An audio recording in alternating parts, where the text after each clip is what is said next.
नमस्कार, आप देख रहे हैं सीधी बात। मैं हूं राहुल कमल। वक्त था जब हरियाणा को विकास के नाम में सबसे आगे माना जाता था, लेकिन हाल में मारुति जैसी बड़ी फैक्ट्री में हिंसा और हड़ताल के बाद हरियाणा की छवि पर धब्बा लगा है और सवाल उठ रहे हैं। इस वक्त हमारे साथ मौजूद हैं हरियाणा के मुख्यमंत्री भूपेंद्र सिंह हुड्डा। स्वागत है सर आपका। निवेशक थोड़े परेशान हैं। एक वक्त था जब हरियाणा को ड्रीम डेस्टिनेशन माना जाता था, लेकिन अब कई सारे इन्वेस्टर्स ये सोच रहे हैं कि आपका स्टेट उतना सेफ है नहीं। अगर वहां पे कोई बहुत निवेश लगाए तो हो सकता है कि श्रमिक परेशान हो जाएं, हिंसा हो जाए, हड़ताल हो जाए। ऐसा है, ये आपकी गलत इन्फॉर्मेशन है कि निवेशक को सोच रहे हैं। निवेशक तो और निवेश करने की बात सोच रहे हैं, और यही कारण है आज प्रति व्यक्ति पर कैपिटा जो इन्वेस्टमेंट में हरियाणा जो हाईएस्ट है पूरे। जब 2005 में 14वें नंबर पे था हरियाणा, आज नंबर 1 पर है। ये मैटर ऑफ रिकॉर्ड है, इसमें कोई बात नहीं है।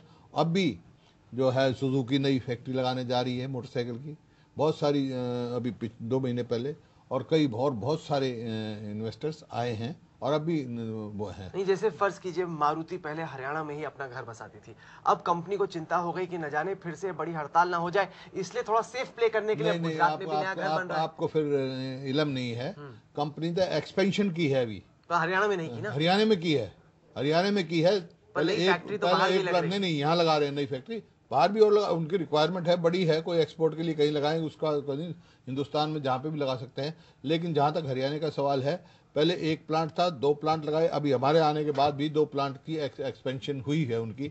और सुजुकी ही ने ही रोहतक में मोटरसाइकिल लगाने की अभी फैक्ट्री 1 महीना पहले फाउंडेशन शुरू किया। लेबर यूनियन ज्यादा से ज्यादा अग्रेसिव हो रहा है, हिंसक हो रहा है। कोई ऐसा क्यों हो रहा है? कोई हिंसक नहीं है, ये ठीक है।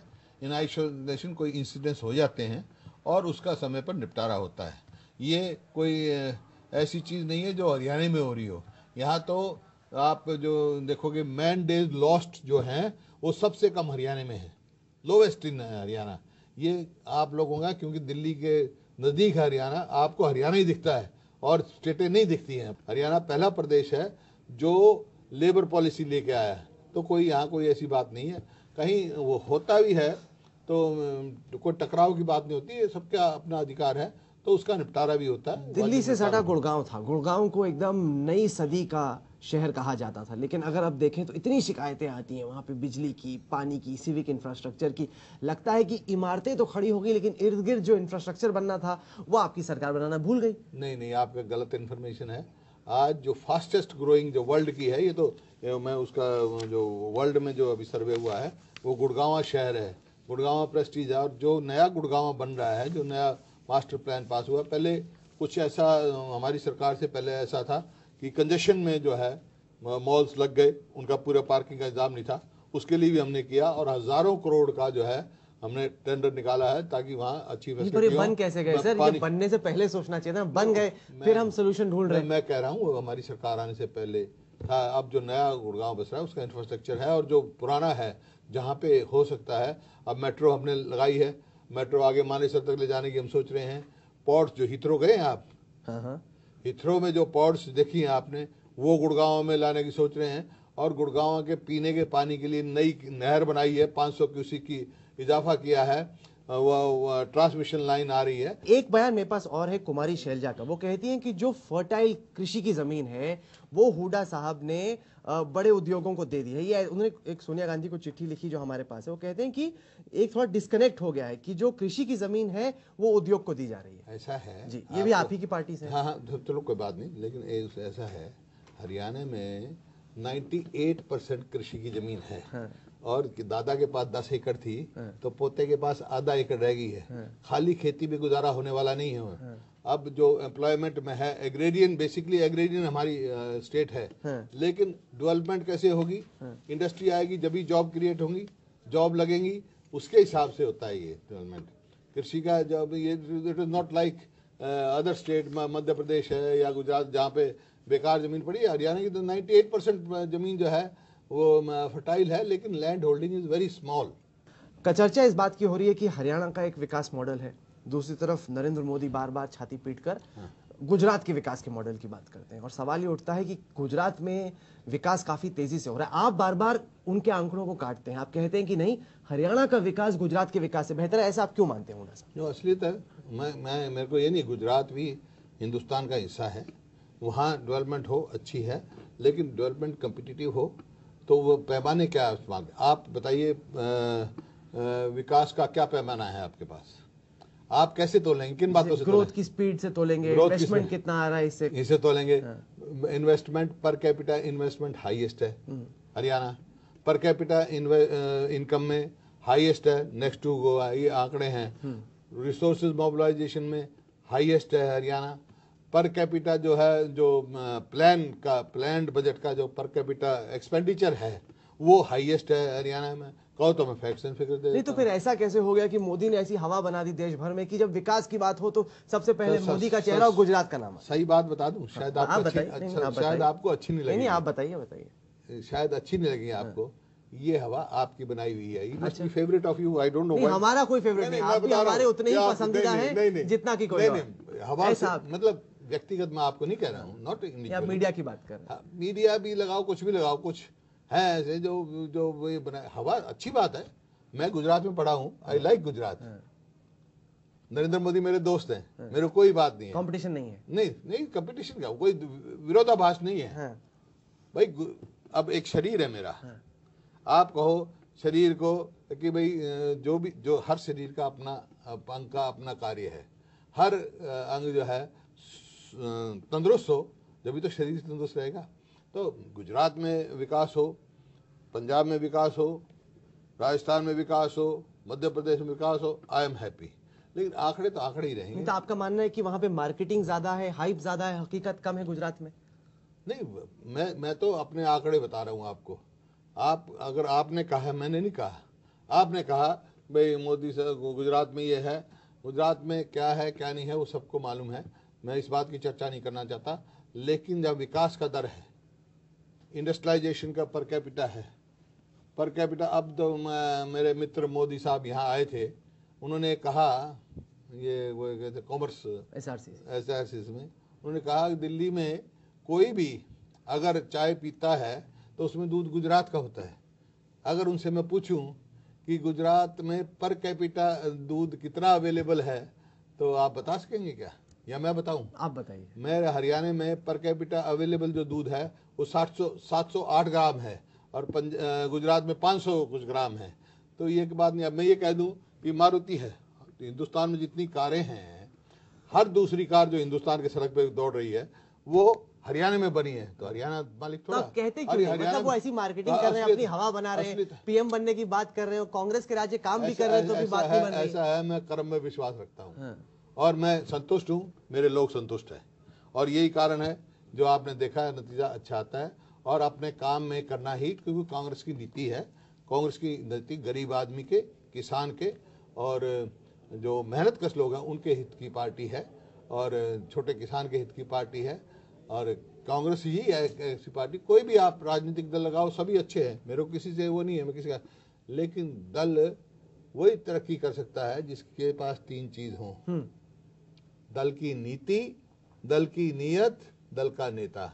वो चलो कांग्रेस में है, माफ करेंगे मैं। पर ये बताइए कि जैसे अभी हाल में नेशनल एग्जीक्यूटिव हुई बीजेपी की, उसमें इतनी हवा बनी मोदी को लेकर, जब जब मोदी का नाम लिया गया तब ताली बजी। आपको लगता है कि मोदी कंपटीशन दे सकते हैं? मोदी दूसरे दलों की क्या मेरे से क्या आपकी क्या रणनीति? क्या कुछ, जैसे कांग्रेस के आप इतने बड़े स्ट्रेटेजिस्ट हैं, हमारी तो 2014 में रणनीति तय करने में आपका भी योग, हमारी रणनीति साफ है कि कांग्रेस की निर्धारित नीतियां हैं। कांग्रेस ने देश को आजाद कराया है, कांग्रेस ने देश के लिए एक सपना देखा है, और उसको लक्ष्य को प्राप्त करने के लिए सब कांग्रेस जन लगे हुए हैं। और हमारे पास नेता ऐसी है, आज कंवल जी कोई सरपंच भी बन जाता है ना, वो अपना पद नहीं छोड़ता है। श्रीमती सोनिया गांधी ने तो प्रधानमंत्री पद त्यागा। मैं सांसद था उस समय 2005 में 4 में, जब मैं पार्लियामेंट में था, और हम लोग के पास ये कह के वोट मांग के आए थे कि हम सोनिया गांधी जी को प्रधानमंत्री बनाएंगे। हमने कहा सोनिया जी को, लेकिन उन्होंने उस पद को भी त्याग दिया। ये ऐसे उससे हैं परिवार से जिन्होंने आज़ादी की लड़ाई से पहले भी कुर्बानियां दी हैं, बाद में भी, चाहे इंदिरा जी हैं, राजीव, देश की एकता के लिए कुर्बानियां दी हैं। तो लोग इस बात को समझते हैं, लोगों का विश्वास है कांग्रेस के नेतृत्व पे, नीतियों पर। उनके दामाद रॉबर्ट वाड्रा को लेकर, जिसमें ये निकला कि हरियाणा में जो लैंड सीलिंग एक्ट है, पहले तो उसका उल्लंघन हुआ, और दूसरा कि वहां पर कई सारे ऐसे बिजनेसमैन हैं जो बड़ी अजीबोगरीब सी बिजनेस डीलिंग्स करते हैं। वो कर्ज देते हैं वाड्रा साहब को जमीन बेचते हैं, फिर वाड्रा साहब से दोगुने तिगुने रेट पे वो जमीन खरीद लेते हैं। ये क्या हो रहा है सर आपके राज्य में? एक जो है ना, आपका तो वो हो गया। हाँ जी। आप तो समझते हैं कोई किसी का नज़दीक हो जाए, रिश्तेदार हो जाए, बड़े आदमी का, वो बिजनेस नहीं करेगा, वो अपनी रोजी रोटी भी नहीं खाएगा, ईमानदारी से कोई काम करना चाहे वो भी नहीं करेगा। अब आपने, मैं देख रहा था आपका एक दिन प्रोग्राम आया था जी। शायद अमीपुर गांव है, कौन सा जी। है? अमीपुर गांव की बात आप कह रहे थे कि ये लैंड सीलिंग का वो है। अमीपुर गांव की जो जमीन थी, मैंने आपके प्रोग्राम के बाद पता कराया भाई क्या है ये। तो जो अमीपुर गांव की जो है क्वालिटी ऑफ लैंड पे है सीलिंग, क्वालिटी ऑफ लैंड पे है, इरिगेटेड है, 2 बार इरिगेटेड है या कितनी, वो सैलाब की जमीन है। तो जो सैलाब की जमीन है उसकी land ceiling upper limit land ceiling 52 एकड़ है, 53 एकड़ कुछ है, 54 एकड़ के करीब है, समझे। और वो तो आप पता नहीं 45 या 46 एकड़ थी। हाँ, नहीं, क्योंकि उसके बाद हमने और तहकीकात की। कबूलपुर खादर में भी, जो अमीपुर के एकदम बगल का गांव है, वहां पे भी वाड्रा साहब की जमीन है, जहां पे उनका 10 एकड़ है। पलवल में भी उन्होंने जमीन ली। तो अगर ये आप सारी मिला दें, 46 एकड़ अमीपुर की, कबूलपुर खादर की अगर आप 10 एकड़ बना लें, तो आपने जो 53-54 एकड़ की बात की उसके भी आगे निकल गया। नहीं, मेरे को नहीं पता, मैंने तो आपका प्रोग्राम देखा था अमीपुर का। उसका मेरे को मालूम है सैलाब की जमीन है वो मैं उसमें कोई किसी का चर्चा नहीं था, अमीपुर गांव की चर्चा था। अरे ये आपके मतलब उसमें था, वहाँ 54 एकड़ है। अच्छा, नहीं, क्योंकि हमने उसकी तहकीकात कराई, उन्होंने बताया कि वो वहां पे 26 एकड़ की लैंड सीलिंग थी। मैं जो कह रहा हूँ जो कि सैलाब की जमीन की 54 एकड़ है। नहीं, पर अगर सब उनकी जमीन मिला दें हरियाणा राज्य में, तो लैंड सीलिंग एक्ट के आगे है। मेरे को पता नहीं, लैंड सीलिंग एक्ट एक है। हाँ जी। लैंड सीलिंग एक्ट के अगर कोई आगे है तो उसके प्रोविजंस हैं, law will takes is own course, कोई ऐसी बात नहीं है। लेकिन जो अमीपुर गांव की बात कही आपने, वो सैलाब की जमीन है। पर मुझे ये बताइए कि क्या आपके हिसाब से जब कोई आदमी इतने राजनीतिक फैमिली से जुड़ा हुआ हो, उसका इस तरीके से अपना बिजनेस चलाना, स्पेकुलेटिव डील्स करना, क्या आपके हिसाब से सही है सर? क्या स्पेकुलेटिव? मैं जैसे फर्ज कीजिए राजस्थान में क्या हुआ कि वाड्रा साहब ने जाके खूब सारी जमीन खरीद ली और फिर सरकार की नीति बदल गई, वही जमीन बहुमूल्य हो गई और बहुत ज्यादा रेट पे उन्होंने बेची। जमीन तो बहुमूल्य होती है, और ये आपको मैं बताऊं, मेरी सरकार 2005 में बनी है। पहली ये हरियाणा की सरकार है जिसने जमीन को इकोनॉमिक वैल्यू दी है। जो हमारे से पूर्व सरकार ने 1,35,000 जिस जमीन का मुआवजा दिया था, हमने उसका 35 लाख रुपए दिया है 1 साल के अंदर। जब इकोनॉमिक वैल्यू अगर आप किसान की नहीं दोगे तो इसका मतलब उसके साथ धोखा करोगे। इसी वास्ते जब हम लेके आए अपना RR पॉलिसी, उसमें 33 साल के लिए लीज बनी, उसको साझीदार बनाया हमने, वो दिया। और अब जो है लैंड पूलिंग सिस्टम बना रखा हमने, ताकि किसान जो भी विकास हो उसमें वो साझीदार बने। पर नैतिक सवाल नहीं उठते ऐसे लोगों के जो कि राजनीतिक घरानों से जुड़े हुए हैं और इस तरीके से बिजनेस अगर कोई बिजनेस करता है, ईमानदारी से करता है, तो कोई उसमें वो नहीं है। अगर आपकी क्वालिटी है, आप तनख्वाह लेते हो क्या नाम अपने इससे आज तक के हैं, और एक दूसरा आदमी लेगा तो आप क्वालिटी होगी कुछ, इसी बात से तनख्वाह दे रहे हैं। तो एक्यूमेंट, बिजनेस एक्यूमेंट पे बात है, जिसका जो भी है। ये तो मौके की बातें हैं। कोई आज जमीन मैंने खरीद ली या कोई काम कर लिया, कल को उसमें बहुत फायदा हो सकता है, उसमें नुकसान भी हो सकता है। ये बिजनेस का रिस्क है आपके हिसाब से। अच्छा, मुझे एक चीज और बताइए सर, अभी हाल ही में आपने एक जांच कमेटी बिठाई, अशोक खेमका साहब ने कुछ आरोप लगाए, आपने जांच कमेटी बिठाई। खेमका साहब से हमारी बात हुई, उन्होंने कहा कि हमें तो बुलाया ही नहीं गया कमेटी द्वारा, पूछा जाए कि हमने वो रिपोर्ट कैसे तैयार की, बगैर बुलाए हमारी रिपोर्ट को खारिज कर दिया। वो रिपोर्ट तो मतलब चीफ सेक्रेटरी ने कमेटी बनाई है। हाँ जी। वो रिपोर्ट मैंने देखी नहीं है, लेकिन जो इन्होंने 2-3 मुद्दे उठाए थे उनका मेरे को मालूम है, क्योंकि डिप्टी कमिश्नर से मैंने रिपोर्ट मांगी थी कि जो इनके नाम जमीन है या इनकी किसी कंपनी के नाम जमीन है, उसका अंडर वैल्यू के बाद कोई जमीन इंटर वैल्यू नहीं है, सब ओवर स्टैंप, पूरे स्टैंप है। जहाँ तक सरकार का सवाल है, उसने पूरा अपना स्टैंप ड्यूटी दी। चलिए हुड्डा साहब, आपने अपनी बात रखी, आपने सवालों का जवाब दिया, स्पष्टीकरण भी दिया, इसके लिए आपका बहुत बहुत शुक्रिया।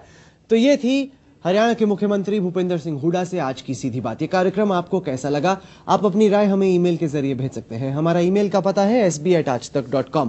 साथ के साथ इस कार्यक्रम को आप हमारी वेबसाइट पर देख सकते हैं, जिसका पता है www.aajtak.in/सीधी बात। तो अगले सप्ताह एक बार फिर से मुलाकात होगी। तब तक के लिए देश और दुनिया की बाकी खबरों के लिए आप देखते रहिए आज तक।